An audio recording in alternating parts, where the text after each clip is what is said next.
para pendengar setia, hari ini kita akan mengambil materi mengenai Hari Amal Bakti tahun 2022, di mana sebagaimana kita ketahui bahwa setiap tanggal 3 Januari diperingati sebagai Hari Amal Bakti. Baik, untuk pengantar umum nih, apa Pak yang dimaksud dengan Hari Amal Bakti, bagaimana dasar hukumnya dan juga makna-maknanya. Silahkan Pak Jairin atau Pak Muhammad Wahyudi. Pak Jairin, silahkan Pak. Assalamualaikum warahmatullahi wabarakatuh. Waalaikumsalam warahmatullahi wabarakatuh. Para pendengar, pemirsa di Kabupaten Tanah Laut yang dirahmati Allah Subhanahu wa taala, terkait dengan Hari Amal Bakti yang ke-76 Kementerian Agama Republik Indonesia, di mana lahirnya Kementerian Agama itu pada tanggal 3 Januari 1946. Jadi kemudian dengan adanya Undang-Undang Dasar 1945 pasal 29 ayat 1 ayat 2 itu adalah menjadi dasar lahirnya Kementerian Agama, karena negara kita berdasarkan dengan ketuhanan yang Maha Esa. Dan agama itu adalah menjadi fondasi dasar dalam rangka untuk membina umat beragama di seluruh Indonesia. Sehingga Kementerian Agama menjadi salah satu kementerian yang mempunyai otoritas dalam membangun, membina dan melayani seluruh umat beragama di Indonesia yang sudah berusia 76 tahun. Gitu, Bu. Oke. Apa nih Pak kegiatan-kegiatan yang dilaksanakan, baik mungkin kegiatan yang bersifat nasional atau mungkin kegiatan-kegiatan dari provinsi, atau juga kegiatan-kegiatan yang dilaksanakan oleh daerah kabupaten kita sendiri. Beberapa kegiatan yang kami laksanakan di tingkat Kabupaten Tanah Laut khususnya yang dikoordinir oleh Kementerian Agama Tanah Laut, dari sosial kemasyarakatan. Salah satunya yang setiap tahun hampir kami laksanakan itu adalah Anjang Sana, kunjungan silaturahmi ke para pensiunan agama yang saat ini yang purna tugas purna tugas, keadaan sakit yang uzur, Bu. Kira-kira ada berapa orang nih Pak kalau yang untuk Kabupaten Tanah Laut? 5 orang yang sedang sakit uzur. Jadi kami ada beberapa pejabat, beberapa ASN yang berkunjung ke rumah beliau, memberikan katakanlah silaturahmi lah. Betul. Memberikan dorongan semangat Pak ya. Betul. Jadi salah satu daripada kegiatan yang rutin itu dilaksanakan. Kemudian setiap juga tahun berarti Pak ya. Tahun. Alhamdulillah. Sebelumnya juga ada ziarah kubur. Ziarah kubur itu kepada mantan kepala Kemenak yang sudah meninggal dan dimakamkan di Tanah Laut. Kuburan Muslim itu ada almarhum Pak Tarmiji Amri, juga Pak Haji Aryansah. 2 orang berarti ya Pak. Kemudian di kuburan Bramban Pak Haji Asnawi Ismail. Betul. Ada 3 orang Kemenak Tanah Laut yang kebetulan dimakamkan di sini. Jadi setiap tahun kami berziarah, gitu, Bu. Mendoakan ya Pak ya. Itu dari sosial masyarakat. Kemudian juga yang satu sisi kegiatan yang hampir tiap tahun juga kami laksanakan adalah donor darah. Donor darah bekerja sama dengan PML Indonesia Tanah Laut. Dan alhamdulillah pesertanya setiap tahun sekitar 40-50-an. Walaupun yang berhasil didonor atau mendonor hanya sekitar separuhnya lah. Karena diperiksa kan tekanan darah. Tidak bisa. Betul. Antusias lah mereka para ASN untuk donor darah. Ternyata saya diperiksa ya Pak. Periksa, kemudian hanya separuhan aja yang dilaksanakan. Berarti sekitar 20 atau 25 orangan ya Pak ya. Jadi di samping kegiatan sosial kemasyarakatan juga ada kegiatan-kegiatan lomba-lomba itu Bu. Lomba-lomba dalam hal ini untuk memotivasi khususnya tahun ini anak-anak di Madrasah Ibtidaiyah. Oh, ya. Ada lomba azan dan iqamat. Nah, kemudian juga ada lomba ceramah agama. Jadi khusus tingkat Madrasah Ibtidaiyah. MI berarti Pak ya. Nanti tahun depan direncanakan mungkin tingkat sanawiyah dinaikkan karena berhubung anggaran kegiatan kita tidak mencukupi lah, jadi kami susun sehingga tahun ini hanya tingkat Madrasah Ibtidaiyah lomba-lomba tersebut yang diikuti. Kemudian juga ada lomba membuat nasi tumpeng. Nah, ibu-ibu bagi ibu-ibu dan juga membuat kreasi buket bunga atau buah snack Bu.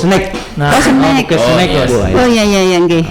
Dari usuban dan ada satker itu yang mengikuti. Di samping itu juga kami ada pelaksanaan salat hajat berjamaah supaya nanti kegiatannya pada hari puncak tanggal 3 itu berjalan lancar. Nah, terutama alhamdulillah kemarin acaranya sukses dan cuacanya cukup mendukung. Padahal Januari musimnya. Ya, alhamdulillah pagi itu tidak panas, tidak hujan. Rintik-rintik sedikit saja sebenarnya. Berarti doanya makbul. Kementerian Agama Bu. Iya, Kementerian Agama begitu. Walaupun Bu tiap tahun ada juga Bu sebagian yang kena hujan. Ada memang hujan lebat sekali. Mau tidak mau ya pesawat jadinya ya. Sedikit ya terganggu lah kalau hujan. Jadi alhamdulillah tahun ini tahun yang lumayan baik lah cuacanya. Baik Pak Jairin, kalau boleh tahu nih Pak, dengan banyaknya kegiatan-kegiatan dan tadi disampaikan Bapak bahwa kegiatan tuh ada yang rutin dilaksanakan ya, seperti anjang sana ziarah kubur tadi, tentu memerlukan biaya dan pendanaan Ken. Apakah ini sudah diatur mungkin dari pusat atau dari Kanwil atau oleh daerah sendiri, maksudnya dianggarkan secara tetap setiap tahunnya Pak? Ya, Pak. Sebenarnya tidak ada arahan khusus dari pusat maupun dari wilayah provinsi untuk menyiapkan anggaran ini, tetapi kami dengan kebijakan pimpinan, para pejabat dan seluruh ASN sama-samalah membantu untuk kelancaran kegiatan tersebut dengan sumbangsihnya melalui digaji itulah, ada sedikit dipotong lah, bukan dipotong, misalnya ada sumbangsih dari gaji secara sukarela gitu ya. Cuma sukarela itu sifatnya kesepakatan Bu, masing-masing sesuai dengan jabatan, sesuai dengan pangkat. Jadi itu diambil dari gaji dan semua terkumpul, dana yang ada itulah kami rapatkan, kami komunikasikan dan musyawarahkan bagaimana penggunaannya, pemanfaatan dana itu untuk apa, kegiatan apa, sehingga dana itu mencukupi lah untuk kegiatan dalam rangka menyambut hari amal bakti sampai hari puncak itu Bu. Iya, bagus sekali Pak. Seyogianya SKPD lain atau lembaga lain ya Pak ya bisa meniru ya begitu ya, karena ini adalah sebuah kegiatan investasi masa depan gitu ya bagi kita sebagai aparatur negara ya, yang mungkin tidak terasa begitu Pak ya, selama kita bekerja di situ gitu ya, setiap bulan sedikit demi sedikit ya, asalkan dengan keikhlasan ya akan menjadi amal ibadah bagi kita. Ya, baik, terima kasih, mudah-mudahan Bapak Ibu, kawan-kawan semua yang tergabung di Kementerian Agama mendapatkan limpahan rahmat dari Allah Subhanahu wa taala. Ya, tadi Pak disampaikan bahwa otoritas kegiatan atau kebijakan dari Kementerian Agama adalah membangun dan melayani umat. Nah, sebagaimana kita tahu bahwa ada berbagai golongan agama di negara kita, ya khususnya di Kabupaten Tanah Laut. Ini bagaimana Pak pembagian otoritas terhadap kebijakan-kebijakan yang diambil oleh Kementerian Agama terhadap para penganut agama ini, Pak? Terkait dengan penganut agama yang berada di Tanah Laut, Kementerian Agama sejak lama sudah komitmen dan sudah berjalan dengan baik kerjasama dengan Forum Komunikasi Umat Beragama FKUB di mana dalam hal ini FKUB sebagai leading sektornya langsung di lapangan yang menangani dan menyelesaikan sebagai wadah berhimpun mereka ya Pak. Ya. Karena di sana di FKUB anggotanya juga banyak juga orang-orang dari Kementerian Agama yang support juga kegiatan lain. Jadi FKUB itu seluruh pengurusnya juga lengkap, itu ada dari unsur-unsur berbagai agama di sana. Ada berapa Pak yang ada di daerah kita Kabupaten Tanah Laut khususnya? Agamanya Bu. Ya pertama kan agama Islam, kemudian Protestan, Katolik, Hindu, Buddha dan Konghucu. Jadi ada 6. Berarti ada 6 ya? 6 agama. Ya ada 6. Luar biasa ternyata Tanah Laut. Ya dengan keanekaragaman agama tentu juga budaya dan kebiasaan akan berbeda-beda ya Pak ya. Jadi di KOB ini ya mereka untuk menghimpun atau mengkoordinasikan segala bentuk kegiatan-kegiatan itu. Ya, berkaitan dengan Hari Amal Bakti yang rutin dilaksanakan setiap tahunnya.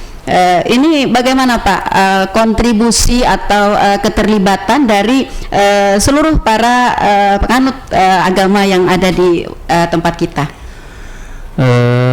Untuk terkait dengan Hari Amal Bakti, mereka para penganut agama juga di dalam FKUB itu bisa mereka memberikan saran, informasi, kemudian masukan-masukan terkait dengan program-program FKUB khususnya, sehingga Kemenak Tanah Laut juga sangat dibantu oleh mereka Bu.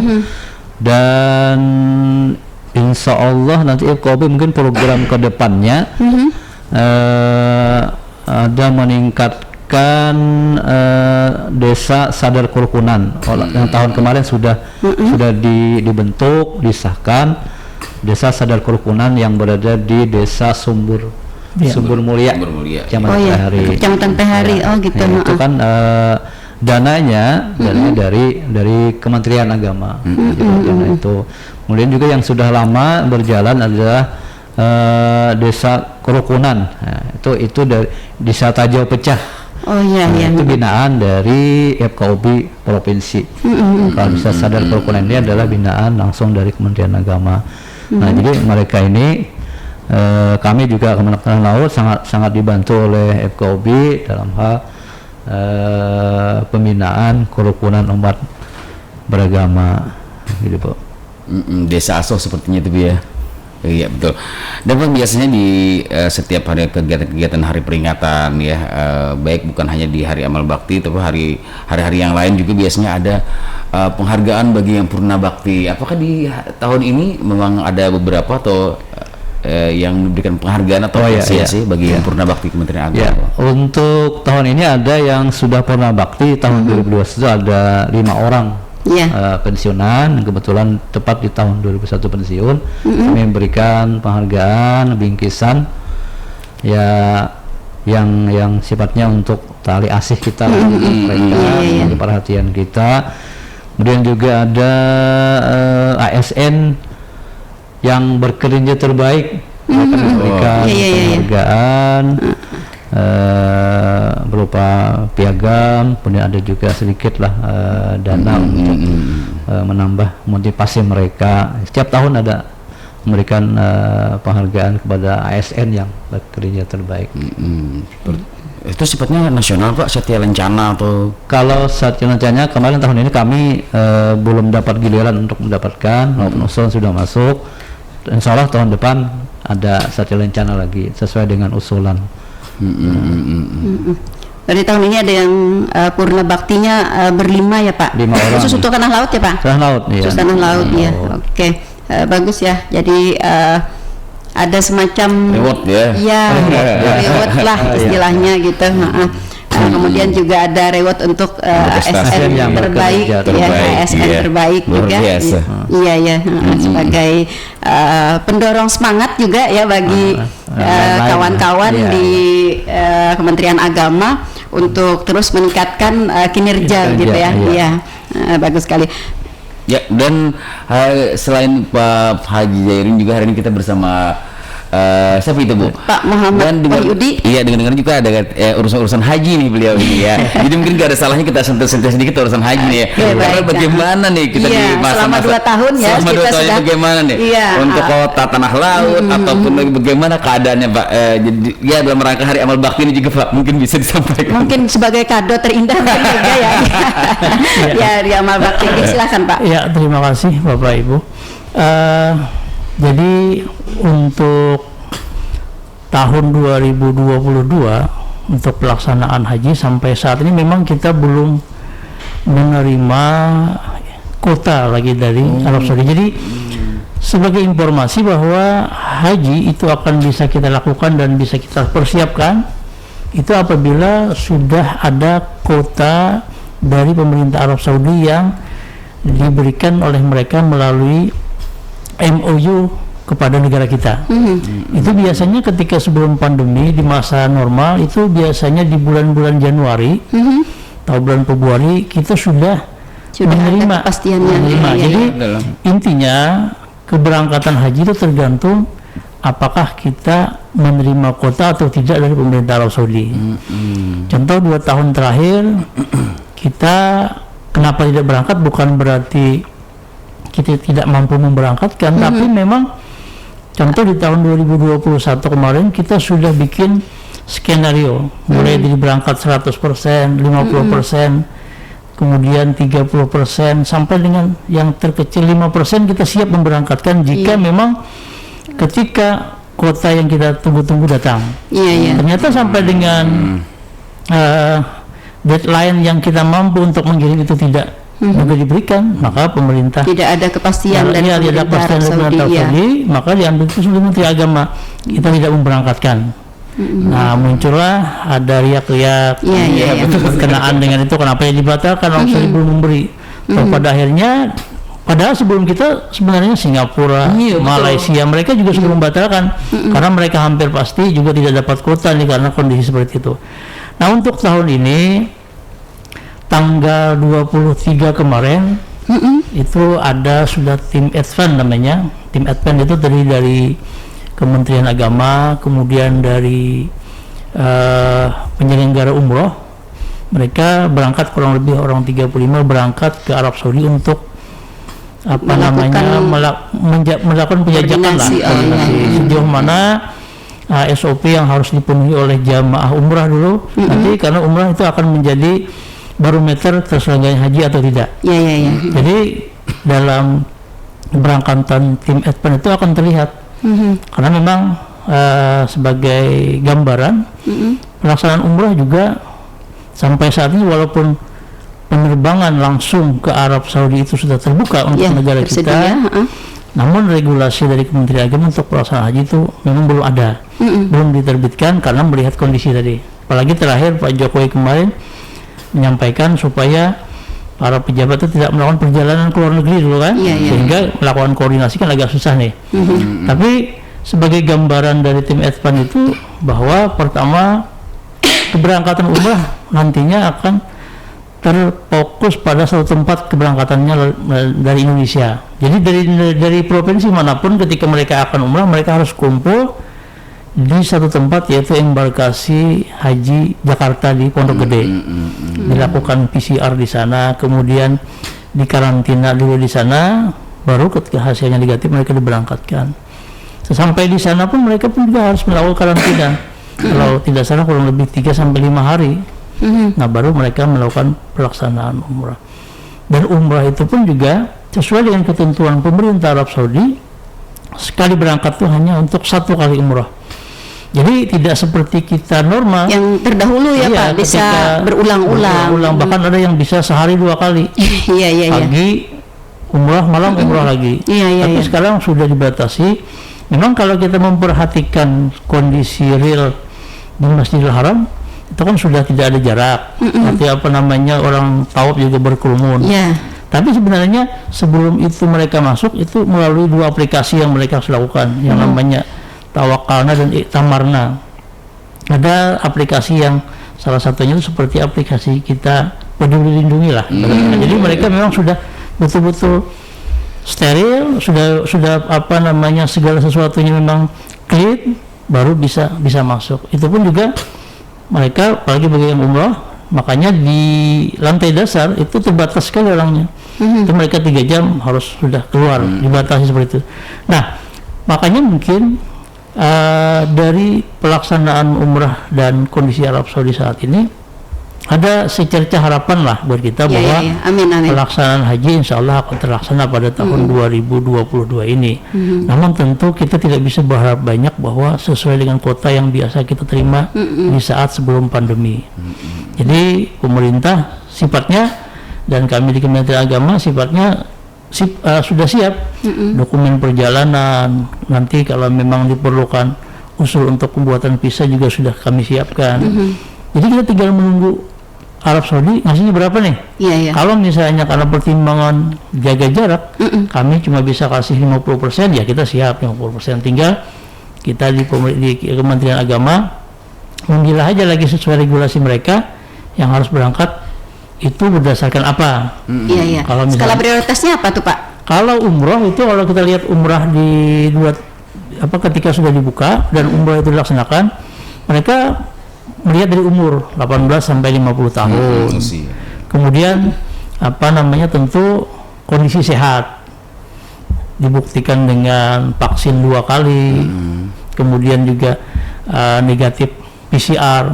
Nah, itu standar yang paling utama kayaknya seperti itu. Tapi kita di haji kita belum tahu nih apakah nanti barometernya sama atau memang karena pertimbangan tertentu, misalnya karena daftar tunggu lansia ini banyak juga misalnya diprioritaskan. Nah, itu juga kita belum tahu. Karena sebagai informasi Bapak Ibu para pendengar bahwa Kalimantan Selatan adalah provinsi yang waiting listnya atau daftar tunggunya itu terlama di Indonesia. Jadi kalau daftar sekarang kita berangkatnya 36 tahun lagi. Allahu Akbar. Tapi untuk cuma untuk waiting list kota kabupaten yang paling mahal itu adalah di Bantaeng, Sulawesi Selatan, itu 45 tahun. Jadi berangkat sekarang, daftar sekarang ya 45 tahun lagi baru berangkat. Nah, antusias masyarakat inilah yang pertama memang karena antusias masyarakat hampir di seksi penyelenggara haji dan umrah itu setiap hari orang daftar. Artinya tidak melihat ada pandemi, tidak tahu ada sawit dan karet turun, ya tetap aja ada banyak yang mendaftar, sehingga daftar tunggu kita itu memang panjang. Jadi Kementerian Agama berarti tetap menerima pendaftaran gitu ya Pak? Ya, karena amanah undang-undang kita bahwa pendaftaran itu adalah sepanjang tahun. Beda dengan beberapa puluh tahun yang lalu kemudian dibuka untuk 15 hari. Siapa yang peskam, pesop, siapa yang nonton pertama itu yang berangkat. Sekarang tidak lagi karena regulasinya memang mengharuskan siapapun bisa mendaftar sesuai dengan persyaratan usia minimal 12 tahun, kemudian menyetorkan setoran awalnya 25 juta, maka mereka mendapatkan nomor porsi. Cuma sebagai informasi juga sekarang ada kebijakan yang sudah berjalan kurang lebih 2 tahun bahwa apabila jamaah haji yang sudah mendaftar meninggal dunia, maka itu bisa diganti oleh ahli waris. Beda dengan kebijakan dulu yang meninggal dicabut, uangnya diambil, didaftar lagi oleh ahli warisnya, berarti nomornya dari bawah lagi.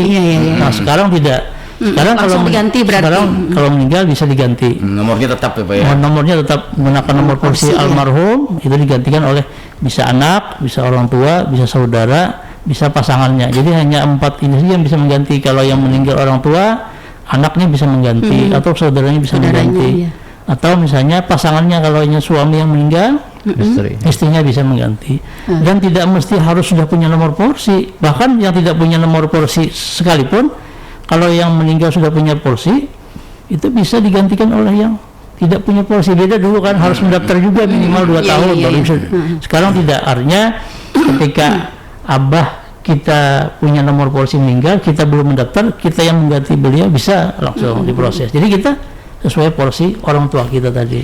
Iya, Pak, ada kemungkinan nggak Pak, misalnya yang mendaftar misalnya berusia lanjut, taruhlah misalnya 80 tahun misalnya, artinya dalam kondisi usia ini begitu lanjut usia ya Pak. Nah, apakah ini misalnya ada skala prioritas untuk mereka didahulukan meskipun mereka mungkin mendaftarnya agak belakangan begitu? Tuh.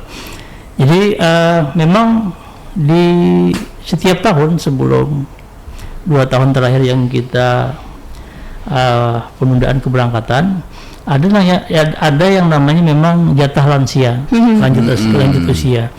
Jadi tahun ini lansia itu mulai dari umur 65 tahun ke atas. Nah, regulasi yang baru nih. 65 tahun ke atas. Kemudian sudah mendaftar 5 tahun. Sudah mendaftar 5 tahun. Oh iya. 5 tahun sudah mendaftar, 65. Nah, cuma memang itu tidak menjadi lalu misalnya karena anak sudah 5 tahun mendaftar, sudah berumur 65, lalu misalnya bisa langsung berangkat. Tidak juga, karena nanti sistem akan memilah. Karena ada yang masih 90 tahun umurnya belum berangkat, daftarnya juga lebih dulu dari yang 5 tahun tadi, tertua lah. Nah, yang tertua. Jadi nanti sistem akan memilah yang porsi pendaftarannya lama, kemudian umurnya tua. Jadi tidak serta-merta ketika mendaftar misalnya sekarang umurnya 80 misalnya. Iya, 80, tapi baru mendaftar, belum sampai masa 5 tahun ya juga belum bisa. Bisa diprioritaskan gitu ya. Kalau dulu memang regulasinya lansia itu harus kita usulkan. Inilah dari tanah laut yang tua sekian-sekian umurnya orang sekian. Ini sekarang tidak, karena by system. Jadi sistem sudah memilah dari data. Kita tinggal memverifikasi aja. Jadi sebelum ada ketentuan lansia itu yang berangkat yang mana, kita nanti akan dikirim data oleh pusat, itu yang akan kita verifikasi. Kalau misalnya ada yang istilah yang ada yang plus gitu Pak, apakah ini memungkinkan juga untuk langsung, ya. untuk mempercepat gitu ya. Jadi ada yang namanya di regulasi kita yang baru ini ada, ya kalau dulu cuma ada yang namanya haji reguler, ada yang namanya haji khusus. Kalau kita biasanya menyambatnya haji plus. Iya. Haji plus. Nah, sekarang lagi ada yang namanya haji furada. Jadi undangan khusus lah. Nah, jadi kalau yang plus itu memang juga sama prosesnya, mendaftar dulu tapi lewat kantor wilayah Kementerian Agama di provinsi. Dan sekarang masa tunggunya juga 7 tahun, 7 sampai 8 tahun haji plus itu masa tunggunya. Nah, beda dengan haji furada, memang kita belum begitu familiar. Nah, apakah baru tahun ini mulainya ya Pak? Di regulasi baru itu ada menyebutkan istilah furada, itu biasanya kan langsung undangan, biasanya bisa khusus yang dari Arab Saudi. Tamu kerajaan dari kerajaan Arab Saudi yang mengundang tamu ya. Tamu raja. Nah, itu bisa berangkat sekarang, daftar sekarang, berangkat di tahun berikutnya bisa. Tapi itu tidak tercover lah di lingkungan Kementerian Agama. Itu belum tahu persis itu, karena regulasi yang jelas yang ada reguler dan haji khusus saja. Dan haji khusus pun juga itu tadi masa tunggunya itu ya 7 sampai 8 tahun. Karena itu sering kita sampaikan juga kepada masyarakat, kalau misalnya ada yang menjanjikan, kan biasanya ada yang datang ke desa-desa nih, yang daftar khusus lawan kami nih, tahun depan berangkat, travel atau penyelenggara ibadah haji khusus misalnya yang menawarkan sekarang daftar tahun depan berangkat, tapi biayanya ya agak tinggi, ya 100 juta atau 50, itu kan sama dengan haji khusus yang mengantri 7 tahun tadi. Nah, itu yang perlu diwaspadai, perlu dilihat dulu kredibilitasnya, apa memang betul seperti itu, karena betul atau tidaknya ya Pak, karena kita khawatir ada di beberapa tempat yang mereka sudah terlanjur setor. Ternyata ya hajinya haji di Bali saja, atau haji di hajinya sampai di Jawa saja, nanti musim haji selesai mereka baru pulang karena malu kan sudah terlanjur. Itu kan tidak sedikit. Paling jauh katanya ada yang sampai di Malaysia ya Pak. Nah, di Malaysia. Iya. Kalau sampai ke ternyata terlantar di Malaysia. Betul. Bahkan beberapa tahun yang ada yang mereka itu berani jamaah itu dibawa kemudian masuk asrama haji diputar-putar di sana, artinya ini resmi nih. Terus berangkat bisnya kembali ke karantina mereka lagi, agak berangkat itu tadi karena tadi. Nah itu tawaran-tawaran seperti itu perlu waspada. Jadi kami di Kementerian Agama punya daftar travel atau penyelenggara ibadah umrah dan haji khusus itu yang sudah resmi. Jadi kalau tidak terdaftar di situ ya patut juga kita pertanyakan. Nah, itu yang perlu diwaspadai oleh masyarakat. Iya. Baik, para pendengar, kami ingatkan kembali untuk Anda yang ingin bergabung, silahkan masuk melalui line telepon kita di 0811-5012-304. Iya, selagi ada haji-haji ya. Bagi mereka yang mungkin sudah pengen kabarnya nih seperti apa gitu yang menunggu. Bagaimana Pak riaknya Pak saat ini? Ya, jadi untuk jemaah haji. Kalau jadi untuk tahun ini jemaah haji kita yang melakukan penundaan tuh 307 orang jemaah haji yang seharusnya berangkatkan di tahun 2020. Iya. Jadi selama masa tunggu ini sudah ada 11 orang yang meninggal dunia. Yang artinya mudah-mudahan insya Allah mereka ya sudah haji lah. Karena sudah ada niat. Iya, ada niatnya sudah. Artinya insya Allah. Amin. Insya Allah mereka juga tercatat karena sudah ada niat. Kemudian niatnya dibarengi dengan setoran sudah, melunasi sudah. Cuma karena terjadinya kondisi yang tidak hanya terjadi pada kita tapi semua negara. Nah, sebagai tambahan mungkin juga bahwa penundaan pelaksanaan haji ini tidak hanya terjadi pada 2 tahun terakhir ini. Sejarah mencatat bahwa sudah lebih dari 40 kali sebenarnya haji itu tidak terlaksana. Kalau 2 tahun terakhir ini yang ditunda itu yang di luar Arab Saudi. Artinya pelaksanaan haji tetap berjalan, cuma tidak dihadiri oleh negara-negara di luar Arab Saudi. Kecuali tahun 2021 itu ada 60.000 kota haji yang disiapkan oleh pemerintah Arab Saudi, sebahagiannya untuk orang lokal, sebahagian lagi ekspatriat yang berada di sana, bukan yang datang dari luar. Jadi orang luar negeri yang mereka bermukim di Jeddah, di Riyadh, kemudian yang masuk di wilayah Arab Saudi, di Taif misalnya, di Madinah. Nah, mereka boleh melaksanakan haji dengan pendaftaran. Kemarin ketika dibuka, jatahnya itu hanya 25.000 jamaah yang mendaftar, itu kalinya sampai 500.000. Setelah screening kan baru 25. Jadi totalnya itu informasi yang kita dapatkan pelaksanaan hajinya itu kurang lebih hanya 1 minggu aja mereka. Jadi di karantina menjelang musim haji baru masuk Mekah, kemudian melaksanakan ritual haji, selesai kembali pulang. Nah, jadi 40 kali penundaan haji yang kami sampaikan tadi itu ternyata pernah terjadi ketika musim haji itu karena wabah yang semuanya meninggal, haji nggak jadi sama sekali di sana, nggak ada pelaksanaan haji sama sekali. Kemudian di tahun-tahun sekitar 20 tahun yang lalu ketika terjadi pemberontakan dari Iran yang mereka menyerang jamaah, itu juga haji dibatalkan, bahkan menimbulkan banyak korban. Jadi penundaan haji ini adalah sesuatu yang memang masyarakat sebagian kan, wah ini tanda-tanda apa nih orang nggak ada haji. Memang realnya memang haji itu sejak zaman Nabi, ketika Nabi hijrah ke Madinah, kemudian beliau ingin melaksanakan haji ke Mekah sesuai dengan perjanjian Hudaybiyah, dan kesepakatan bahwa tidak boleh orang Islam itu masuk ke Mekah selama sekian tahun. Nah, dengan perjanjian itu maka Nabi tidak berani melanggar, padahal tidak ada pandemi, tidak ada persoalan-persoalan krisis politik dan sebagainya, kemanusiaan di situ. Tapi karena Nabi konsisten dengan perjanjian, beliau tidak melaksanakan haji. Nah, artinya terjadinya penundaan haji bukan hanya sekarang, di zaman sejak yang lalu sudah pernah terjadi. Baik, satu lagi nih Pak, yang berkenaan dengan para jemaah kita yang mendaftarnya melalui travel. Ini seperti apa Pak? Apa prioritasnya dari Kementerian Agama? Apakah Kementerian Agama lebih memprioritaskan para jemaah kita yang mendaftar langsung ke Kementerian Agama, atau seperti apa dengan mereka yang mendaftarnya melalui travel ini Pak? Ya. Jadi untuk haji reguler Bu, jadi kalau untuk haji reguler itu harus datang langsung. Hanya ada di Kementerian Agama gitu ya? Ya. Beda dengan haji khusus tadi. Ya. Haji khusus tadi bisa dikuasakan dengan penyelenggara haji khusus atau travel, atau bisa juga langsung setelah mereka mendapatkan ada semacam surat dari travel. Jadi orang yang ingin berangkat mendaftar melalui haji khusus, mereka harus sudah punya travelnya apa dulu. Nah, mereka mendapatkan itu baru bisa datang ke Kementerian Agama. Tapi kalau untuk haji reguler yang umum memang harus itu memang harus ke Kementerian Agama, dan sudah mulai tahun 2017 rasanya itu hanya bisa melalui bank syariah. Artinya bank yang berbasis syariah, misalnya ya Bank Kalsel Syariah. Kebetulan di Tanah Lot cuma ada dua, Bank Syariah Indonesia dan Bank Kalsel Syariah.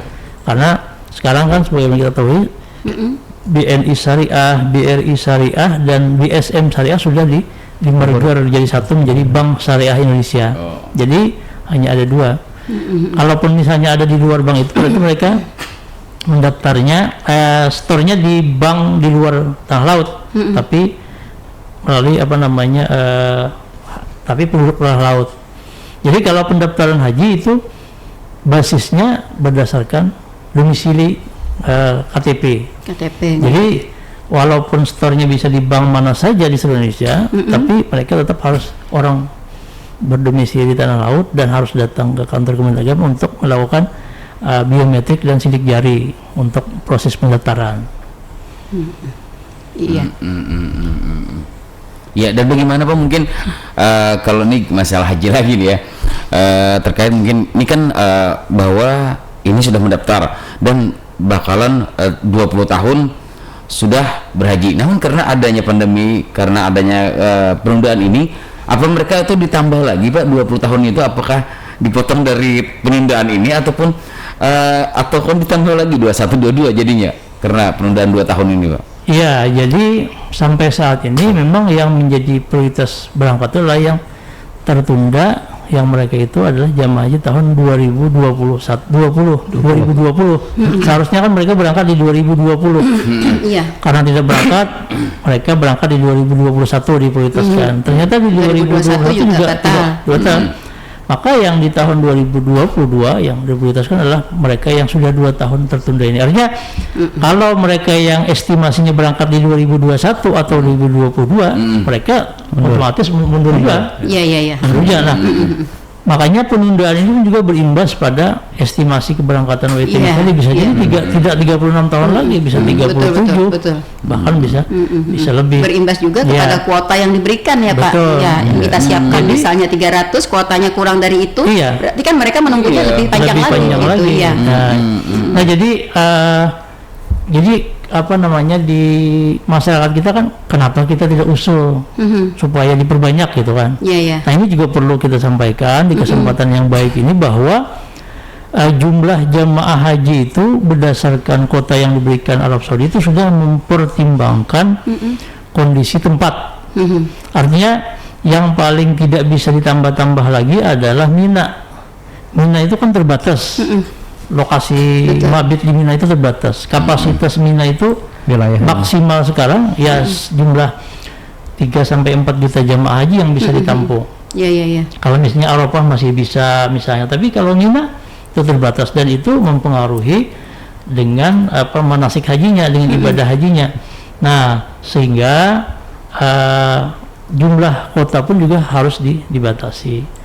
Kemudian ada usul wacana kayak apa supaya kalau banyak Mina itu dibikinkan bertingkat seperti pelontaran. Iya. Memang wacana itu pernah diusulkan beberapa tahun yang lalu oleh Indonesia, kemudian dikaji oleh Arab Saudi. Ternyata itu tidak semudah yang kita bayangkan dari segi finansial, pemeliharaan, keamanan, berkaitan dengan berbagai hal ya banyak Pak. kan. Karena itu juga kan dipakai cuma 3 hari atau 4 hari, nanti tahun lagi nunggu pemeliharaannya itu luar biasa anunya, biayanya, faktor keamanan dan sebagainya. Nah jadi hampir tiap tahun, dan kita pun juga di 2019 kan mendapat tambahan 10.000 pada waktu itu. Tambahan memang dibagi ke seluruh Indonesia, tapi sudah ada tambahan dari pemerintah Arab Saudi. Cuma ketika pandemi datang, semua belum sempat ya Pak kita menggunakan tambahan itu ya? Sempat di 2019 sempat. Di 2019 sempat 10.000 itu sempat kita gunakan, sehingga yang asalnya jamaah haji kita jamaah kita yang 220.000 Indonesia itu kan menjadi 230.000-an lah, termasuk petugas dan haji khusus tadi. Kemudian mengenai setoran ya, karena perpanjangan waktu begitu, terus ada beberapa persyaratan yang harus dilalui juga, seperti tadi ada karantina, ada apa gitu ya Pak, yang mungkin terdahulu tidak ada anggaran untuk itu gitu. Nah lalu bagaimana nih jemaah haji kita yang akan berangkat, apakah nanti menambah lagi atau gimana gitu ya? Lalu nih agar mereka bisa bersiap-siap begitu Pak. Jadi formulasinya itu yang sampai saat ini belum kita terima. Jadi sebagai contoh saja, kemarin baru kita terima bahwa untuk pelaksanaan ibadah umroh yang dulu batas terendahnya itu adalah 25 juta, itu sekarang sudah naik menjadi 28 juta. Itu di luar biaya karantina, PCR, itu di luar itu semua. Karena ada jaga jarak, sehingga di bis dibatasi, kemudian hotel juga dibatasi. Nah itu bisa juga menjadi gambaran sudah. Untuk haji memang itu belum ada lagi. Apakah nanti dibebankan kepada jamaah atau mungkin disubsidi oleh pemerintah, atau mungkin bagian dari indirect cost yang hasil dari dana haji yang dikembangkan oleh BPKH. Jadi ini sebagai informasi juga bahwa sejak tahun 2017 itu sudah dibentuk melalui keputusan Presiden yang namanya Badan Pengelola Keuangan Haji yang bersifat independen, dan mereka itu bertanggung jawab langsung ke Presiden. Jadi tidak seperti dulu bahwa dana haji itu masuk ke Kementerian Agama. Sekarang tidak. Sekarang masuknya kayak menjadi deposito gitu ya Pak ya. Jadi ada lembaga khusus yang mengelola. Yang sudah mengelola. Kalau dulu dikelola oleh Kementerian Agama yang hanya dikelola oleh pejabat setingkat eselon 2 atau eselon 3 saja.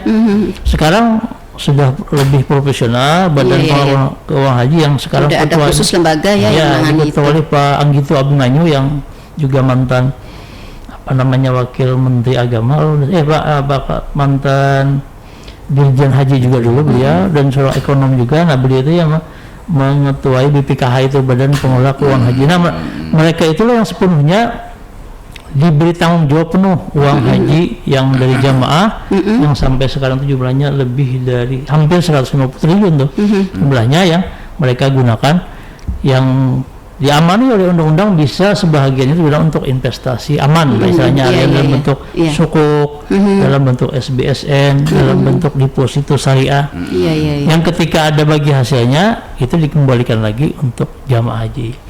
Di tahun 2019 itu realnya biaya haji itu adalah 75 juta.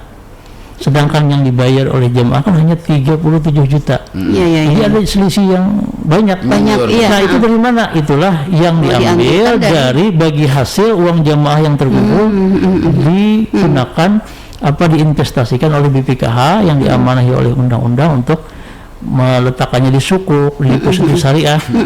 Jadi sampai saat ini memang pemerintah hanya mengamanahkan di investasi aman yang kemungkinan ruginya itu kecil.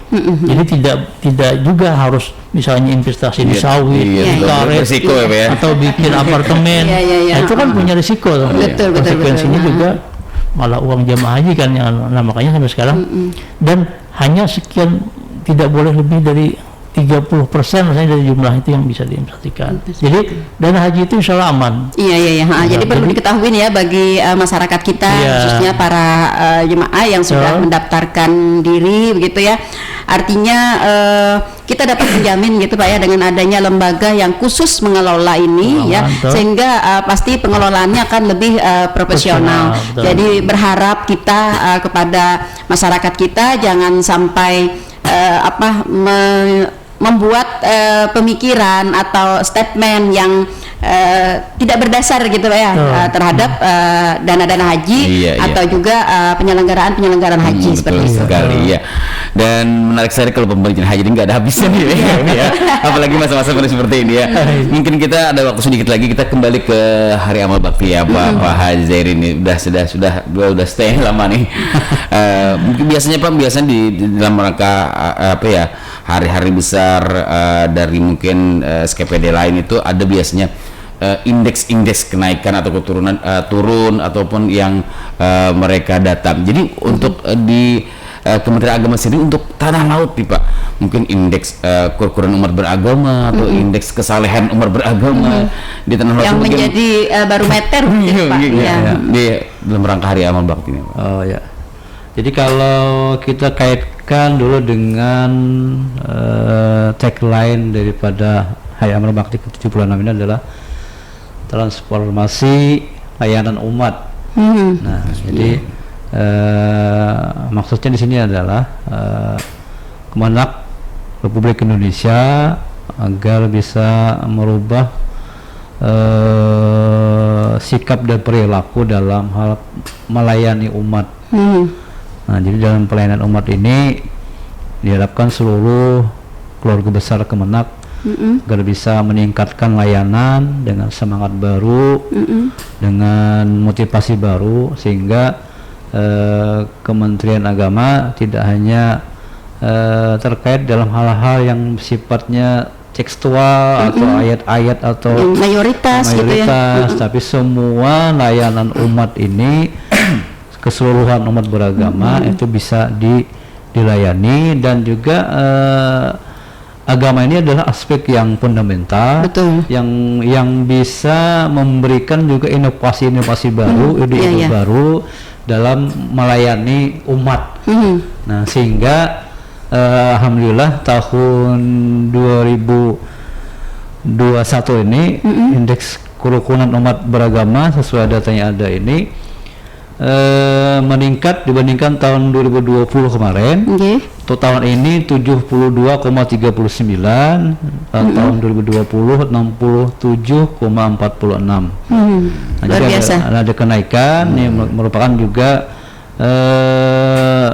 jasa atau prestasi di seluruh umat beragama di Indonesia, sehingga Kementerian Agama terkait di dalamnya.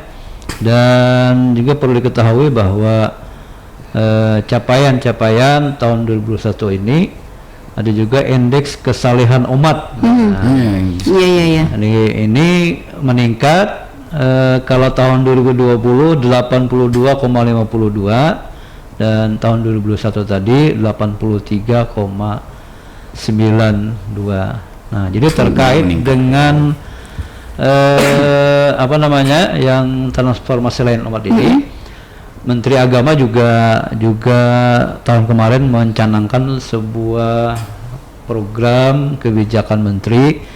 Ada 6 kebijakan yang menjadi perhatian seluruh aparatur sipil negara, Kementerian Agama. Yang pertama adalah penguatan moderasi beragama. Yang kedua, transformasi digital.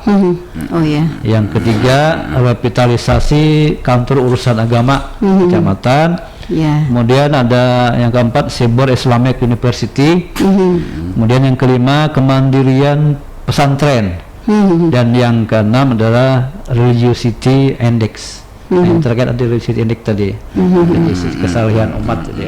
Iya, ini mungkin yang menjadi domain pengukuran transportasi layanan umat tadi ya Pak ya. Iya, betul. Oke. Ya, rekan dengar, sudah lepas 50 menit dari waktu pukul 9 di di pagi hari bilang siang ya. Iya. Ya, mungkin ada masih beberapa waktu kita kebersamaan kita di talkshow kita Tanpa Menyapa pada hari ini. Mungkin kita langsung ke statement mungkin closing statement dari kedua narasumber kita hari ini dalam rangka Hari Amal Bakti maupun juga terkait urusan haji untuk menenangkan untuk menenangkan kan harus ditenangkan Mbak. Riaknya ini luar biasa Pak di televisi aja kita lihat riaknya luar biasa. Mungkin dari Pak silakan Pak Jairin dulu. Sebagai closing statement, kami menyampaikan kepada seluruh ASN, keluarga, Kementerian Agama, dan laut khususnya, agar sejak dini, sejak awal kita punya tekad, punya niat untuk bekerja lillahi ta'ala. Nah, sehingga pekerjaan kita ini akan diridhoi oleh Allah Subhanahu wa taala. Dan pekerjaan kita melayani masyarakat, melayani umat, harus kita memegang teguh ada 5 budaya kerja Kementerian Agama. Yang pertama adalah integritas, yang kedua profesionalitas, kemudian yang ketiga ada inovasi, yang keempat adalah tanggung jawab, dan yang kelima adalah keteladanan. Jadi 5 budaya kerja inilah yang menjadi jiwa kita, pedoman kita dalam melaksanakan pelayanan umat, sehingga apa yang dikehendaki oleh Menteri Agama, transformasi layanan umat ini akan berjalan dengan baik, dengan sukses dan berhasil. Demikian. 5 kriteria ini yang harus diperkuat ya Pak. Baik. Terima kasih. Silahkan. Sebagai tambahan mungkin juga berkenaan dengan moderasi beragama sekarang sedang digaung-gaungkan. Jadi Tanah Laut sebagai miniatur Indonesia, semua suku ada di sini, semua agama ada di sini. Betul. Dan alhamdulillah sampai saat ini kondisivitas Tanah Laut ini luar biasa, walaupun ada riak-riak sedikit. Ini sudah namanya tergolong kondusif alhamdulillah kondusif. Nah, ini yang perlu juga kita pertahankan. Jadi kita semua berharap khususnya kepada masyarakat, apalagi di era media sosial sekarang ini sudah harus pandai-pandai menyaring mana yang hak, mana yang hoax. Nah, itu perlu dipilah. Harus dipilah. Karena kalau kita share apa yang belum kita klarifikasi, maka kita bisa menjadi andil dalam ketidaktenangan masyarakat. Perpecahan. Jadi ketika ada isu-isu yang berkembang berkenaan dengan apapun masalah agama, tolong bisa diklarifikasi atau bisa ditanyakan dengan lembaga yang berkompeten, termasuk masalah haji. Artinya ketika ada isu kegagalan berangkat haji karena persoalan Indonesia tidak bayar biaya catering karena lobbynya kurang dan sebagainya, ini bisa saja datang atau cari informasi yang betul, sehingga justru tidak menambah kerisauan masyarakat kita. Jadi kita berharap di era milenial ini tidak hanya kita disuruh mampu untuk menahan mulut, juga mampu menahan jari. Karena sekarang tidak hanya mulutmu harimaumu, tapi juga jarimu adalah harimaumu. Demikian.